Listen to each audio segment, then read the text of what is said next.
hadda ka hor baa waxaa dhacday waataan mar isugu nimid meel shir waxaan filayaa dhowr iyo 17 TV baa taagnay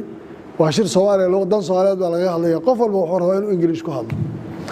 dadka nala jooga luqadda garanayana waa number aad u yar laakiin maxay tahay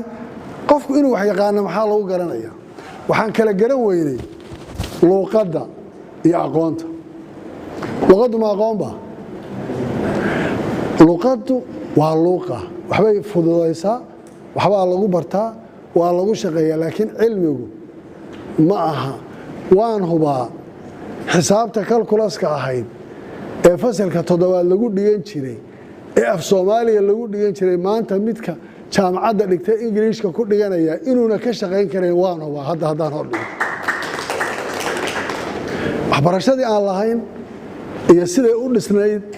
iyo waxa la baranayay iyo fahmada dadku siday ahayd sibay ahayd haddana walaal soo cayminaya wuxuu moodayaa afarta private oo ku soo dhigtay oo seeraalaha ku soo galay inay tahay waxbarasho taasoo isku haleynaya wuxuu ku kalsoon yahay inuu turjubaan noqdo oo luqadii ay nooca waxbarashadiisu noqoto waxaan rabaa markaa inaad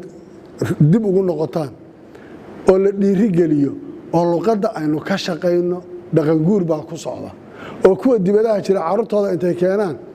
bal ay raximkii iyo ayeydii iyo awowgii iyo dadka dibadda ka jira iyo xataa baadiyaha loo bixiyo oo